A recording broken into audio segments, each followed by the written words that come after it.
बिस्मिल्लाहिर्रहमानिर्रहीम। अस्सलाम वालेकुम दोस्तों, कैसे हैं आप? उम्मीद करता हूँ खड़े से होंगे।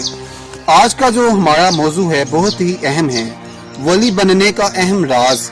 लेकिन इसकी तरफ बढ़ने से पहले अगर अभी तक आपने मेरे चैनल को सब्सक्राइब नहीं किया, बेल का आइकन क्लिक नहीं किया, तो प्लीज़ जल्दी से मेरे चैनल को सब्सक्राइब कर दें, बेल का आइकन क्लिक कर दें, ताकि अच्छी से अच्छी और नई से नई अपडेट्स हम आपके लिए पेश करते रहें।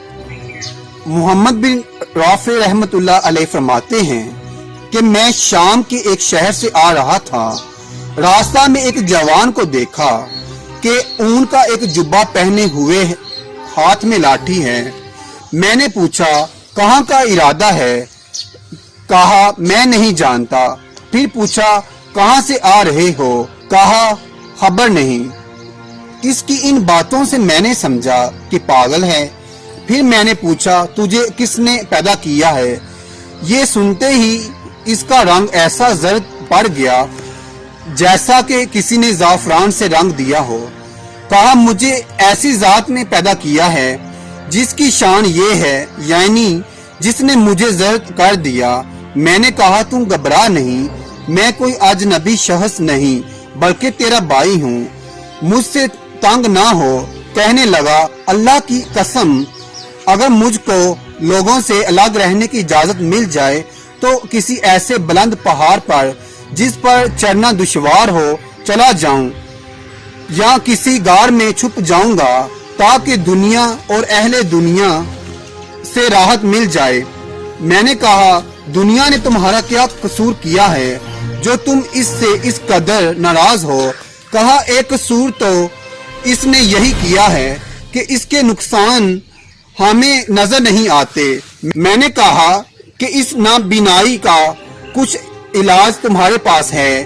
कहा इलाज तो है लेकिन सख्त मुश्किल है, तुमसे हो ना सकेगा, कोई सेहर सी दवा इस्तेमाल कर लो। मैंने कहा बेहतर है, कोई सेहत दवा बतला दो। फरमाया मर्ज बयान करो। मैंने कहा मर्ज जब दुनिया है, और इसको सुनकर हंसा और कहा कि इससे ज्यादा कोई मर्ज नहीं, इसका इलाज ये है कि ताज़ा ताज़ा जहर के जाम नोश करो और सख्त सख्त मसाइब जी लो। मैंने कहा इसके बाद क्या करूं? फरमाया इसके बाद सब्र के तलख घूंट पियो, मगर इसमें जिज़ो फीस ना हो और जिस खेल में राहत ना हो इसका शरबत पियो। मैंने कहा फिर क्या करूं? कहा इसके बाद वहशत बिला उन्स और फराक बिला इज्तिमा का बोझ उठाओ। मैंने कहा फिर क्या करूं? फिर अपने महबूब से तसल्ली और सब्र है, अगर मुआवजा का इरादा हो तो इसका इस्तेमाल करो, वरना गोशा अफियत इख्तियार करो और फितनों से अलग रहो। फिर मैंने पूछा कि कोई ऐसा अमल बताएं जिससे मुझे अल्लाह ताला का कुर्ब नसीब हो। कल्ब के अगर 10 हिस्से किए जाएं तो 9 हिस्सों का ताल्लुक लोगों से है और 1 हिस्से का दुनिया से। सो वो शख्स तन्हा रहने पर कादिर हो गया और इसने कल्ब के 9 हिस्सों पर कब्जा कर लिया। इसके बाद वो चला गया और फिर मैंने इसे ना देखा।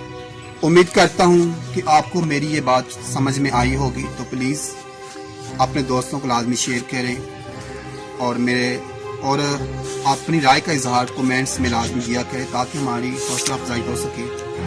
इसी के साथ मैं आपसे इजाज़त चाहता हूँ, दोबारा मिलूंगा एक नई वीडियो के साथ। अल्लाह हाफिज़।